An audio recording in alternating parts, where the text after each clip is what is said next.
கவலை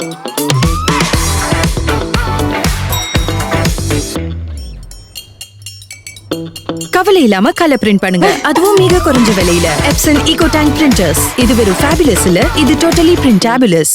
தேமுதிக வந்து இப்ப திமுக கூட்டணி போட்டிருக்கிறார்.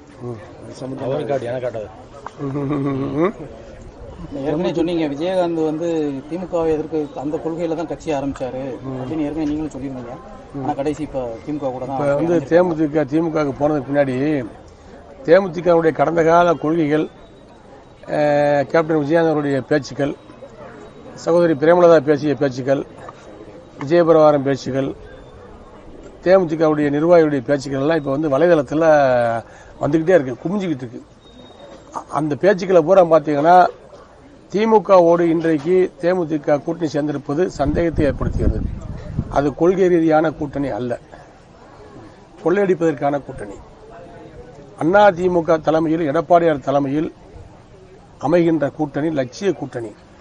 இந்த ஆட்சியை வீட்டுக்கு அனுப்ப வேண்டும்.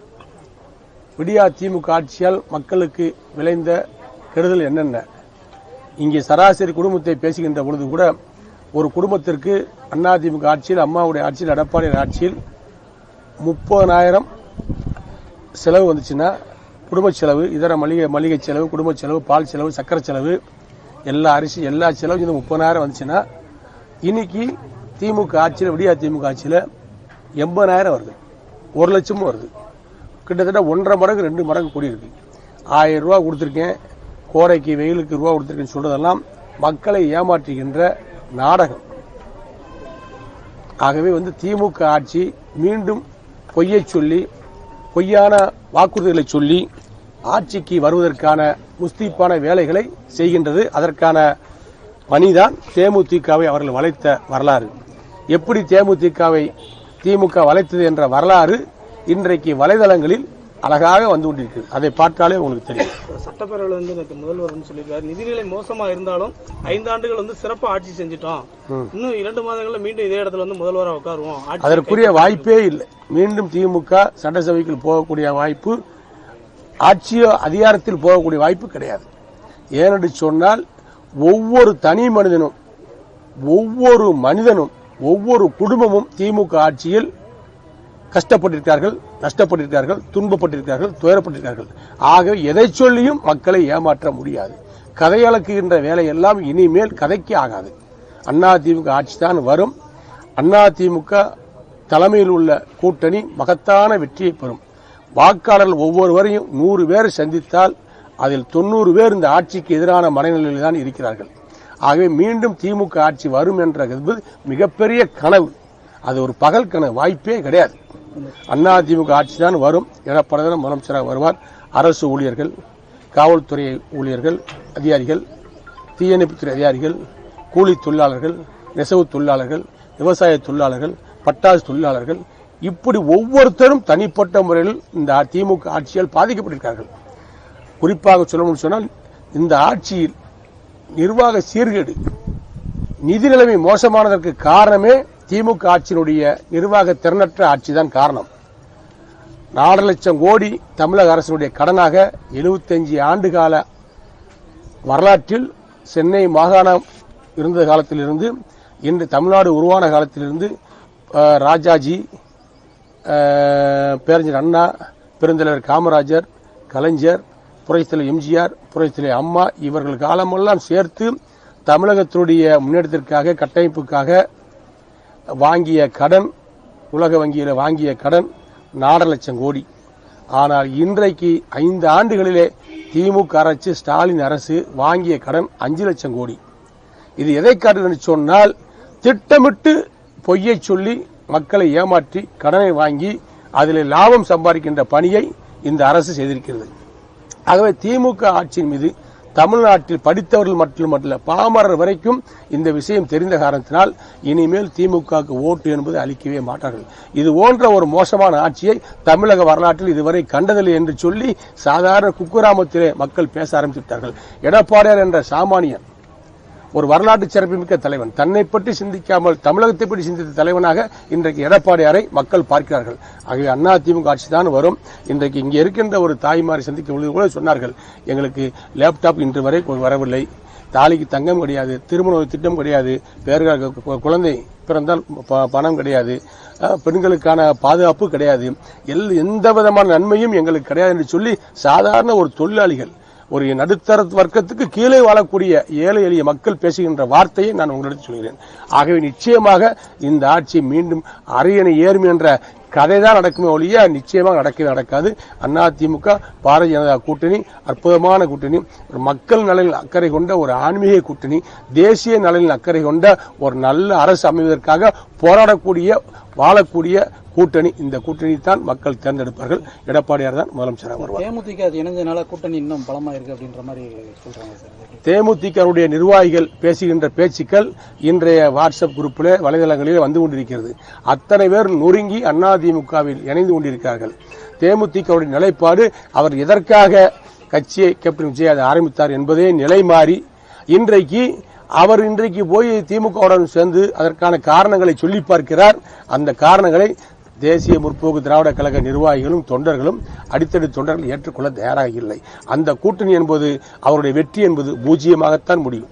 3 முறை முதல்வராக இருந்திருக்காரு அதிமுகவில், ஒரு மூத்த தலைவராகவும் இருந்திருக்காரு ஓபிஎஸ். பொதுவெளியில் என்ன சொல்றாருன்னா 5 ஆண்டு காலம் சிறப்பாக ஆட்சி அமைச்சிருக்காங்க அதிமுக, மீண்டும் அவங்க தான் ஆட்சிக்கு வருவாங்கன்னு சொல்றாரு. ஒரே வார்த்தை, எம்ஜிஆர் இந்த இயக்கத்தை உருவாக்கியது திமுகவை எதிர்த்துதான். எம்ஜிஆர் களங்கண்டது திமுகவை எதிர்த்துதான். எம்ஜிஆர் வெற்றி பெற்றது திமுகவை எதிர்த்துதான். புரட்சித்திலே அம்மா அவர்கள் களங்கண்டது திமுகவை எதிர்த்துதான். வெற்றி கண்டது திமுகவை எதிர்த்துதான். திமுக எதிர்ப்பான ஒரு ஆட்சியை, நல்ல ஆட்சியை, மக்கள் ஆட்சியைத்தான் அம்மா ஆரம்பித்தார்கள். அம்மா அவர்கள் சட்டமன்றத்தில் இறப்பதற்கு முன்பு நடைபெற்ற பட்ஜெட் கூட்டத்தொடரில் ஒரு அறிவிப்பை வெளியிட்டார். எனக்கு பின்னாலும் இந்த இயக்கம், அனைத்து அண்ணா திராவிட முன்னேற்ற கழக இயக்கம் 100 ஆண்டுகள் வாழும், தமிழகத்தை ஆளும் என்ற ஒரு வாக்குறுதியை, ஒரு வரலாற்று சிறப்புமிக்க உரையை சட்டசபையில் நிகழ்த்தினார்கள். அந்த நேரத்தில் உடனிருந்தவர்களில் அமைச்சராக இருந்தவர்கள் நானும் ஒருவன். ஆகிய அம்மாவுடைய கொள்கைக்கு எதிரான ஒரு நிலைப்பாட்டை யார் எடுத்தாலும், அதிமுக கொள்கைக்கு எதிரான ஒரு நிலைப்பாட்டை யார் எடுத்தாலும் அவரெல்லாம் சுயநலவாதிகளாகத்தான் தமிழ்நாட்டு அரசியல் வரலாற்றில் உள்ள வரலாறு சொல்லும். தமிழ்நாட்டு மக்களும் பார்ப்பார்கள். சுயநலத்திற்காக அதிமுக அரசையும் அதிமுக கட்சியையும் துஷ்பிரயோகம் பண்ணி பேசக்கூடியவர்களுக்கு காலம் பதில் சொல்லும். தமிழ்நாட்டு மக்கள் பதிலளிப்பார்கள். தாவேக்காவுடைய நிலைமை பரிதாபத்துக்குரியது. தாவேக்கா பத்தி யாரும் கண்டுகொள்வதே கிடையாது. களத்தில் அதிமுக எங்களுக்கு எதிரி வந்து யாருன்னா திமுக, இதுதான் நிற்கும். இன்னைக்கு நான் சாதாரண ஒரு சின்ன ஒரு ஃபங்க்ஷனுக்கு வந்தோம். இந்த 200 நிர்வாகிகள், 200 தொண்டர்கள், நிர்வாகிகள், அடித்தட்டு நிர்வாகிகள், அதிமுக நிர்வாகிகள் கூடக்கூடிய ஒரு கட்சி அதிமுக. எங்களுக்கு அடுத்த பலமான கட்சினா திமுக தான். ஆகவே அதிமுக தலைமையில் உள்ள கூட்டணி, எடப்பாடி தலைமையில் உள்ள கூட்டணி, ஸ்டாலின் தலைமையில் கூட்டணி களத்தில் நிற்கும். ஆகவே தாவேக்கா என்பது பரிதாபத்துக்குரிய ஒரு கட்சியாக இந்த தேர்தலோடு முடிந்துவிடும். 3ஆம் இடத்துக்கு தள்ளப்படும் சொல்லி மாணிக்கம் தாதன் பேட்டி கொடுத்தாங்க. தனியா நின்று 27,000 ஓட்டு வாங்கினவங்களுக்கு எல்லாம் அதிமுக பதில் சொல்ல முடியுமா? அதிமுக தனியா நின்னாலும் சிங்கம் தான். காங்கிரஸ் கட்சிக்கெல்லாம் என்ன இருக்கு? அதெல்லாம் சும்மா வேடிக்கை காட்டுறாங்க, வேடிக்கை பொருட்கள். அவர்களுடைய பேச்செல்லாம் வேடிக்கை எடுத்துக்கணும். இன்னைக்கு திமுக உடைய அரசுக்கு மிகப்பெரிய ஒரு குட்டு வைத்திருக்கிறது ஹைகோர்ட், உயர்நீதிமன்றம். பல முறை அமலாக்கத்துறை சொல்லியும், அமலாக்கத்துறை கடிதம் எழுதியும் தமிழக காவல்துறை டிஜிபி நடவடிக்கை எடுக்கவில்லை. KN நேரு மீது, அமைச்சர் நேரு மீது. இன்றைக்கு உயர்நீதிமன்றமே அதை கையில் எடுத்து நடவடிக்கை எடுத்து அவர் மீது வழக்கு பதிய சொல்லி உயர்நீதிமன்றம் சொன்னதுக்கு பின்பும் இன்னும் திமுக அரசு வழக்கு பதியவில்லை. இது வெட்கக்கேடான விஷயம். நிரபராதி நாங்கள் உச்சநீதிமன்றம் செல்வோம், வழக்கை சந்திப்போம் என்று சொல்லக்கூடியவர்கள் வழக்கு பதிய மறுக்கிறார்கள். ஆனால் சம்பந்தமில்லாததுக்கெல்லாம் தேடி பொய் வழக்கை போட்டவர்கள் ஒரு உயர்நீதிமன்றம் சொல்லியும், உயர்ந்த ஒரு ஸ்தாபனமான அமலாக்கத்துறை சொல்லியும் வழக்கு பதிய மறுக்கிறார்கள். காரணம் என்று சொன்னால் திமுக கட்சிக்காரர்கள், திமுக அமைச்சர்கள் எதை செய்தாலும் அதை தட்டி கேட்காமல் தட்டி கொடுக்கின்ற கட்சியாகத்தான் திமுக தலைமை இருக்கிறது என்பது இந்த 2 நாள் நடக்கிற நிகழ்வுகள். ஆகவே திமுக மீது, பல அமைச்சர்கள் மீது பல குற்றச்சாட்டுகள். நீங்க தனிப்பட்ட அரசியல் அதிமுக திமுக எல்லாத்தையும் மறந்துட்டு கொஞ்ச நேரம் இந்த ஆட்சியினுடைய அவலங்களை எண்ணி பாருங்க. இந்த ஆட்சிக்கு யாரும் ஓட்டே போட மாட்டாங்க. தாவேக்கா மத்திய அரசு அழுத்தம் கொடுக்கிறதா அந்த கட்சி ஆமா தாவேக்க பெரிய கட்சி, அதுக்கு அடுத்த மத்திய அரசு கொடுக்குது. அருண்ராஜ் சொல்றாரு அவன் கிடக்கா லூசுப்பேன். திமுகவுக்கு எங்களுக்கு தான் போட்டி நிற்கிறது, இவங்களா நடிச்சுக்கிறது. பெரிய ஒரு கட்சியை எதிர்த்து போராடுற மாதிரி காட்டியாச்சுன்னு கட்சியை மதிச்சுடுவாங்களா? யார் இருக்காங்க? ஒரு நாள் கூத்துக்கு தாங்குமா அந்த கட்சி தாவேக்கா? ஒரு நாள் கூத்துக்கு அந்த கட்சிக்கு இடத்த காலிட்டு ஓடிடுவாங்க. அண்ணா திமுக எவ்வளவு பெரிய பலம் கொண்ட கட்சி, பலம் பொருந்திய கட்சி, எம்ஜிஆரும் அம்மாவும் உருவாக்கிய கட்சி, புரட்சி தமிழர் எடப்பாடியார் கையில் அற்புதமாக இருக்கக்கூடிய ஒரு கட்சி. இன்றைக்கு எடப்பாடியார் கரங்கள் இருக்கக்கூடிய அத்தனை பேரும் வீரவாள்கள், போர்வாள்கள். எங்களை எதிர்க்கின்ற துணிச்சல் திமுக தான் இருக்கு, வேற கட்சிக்கு கிடையாது.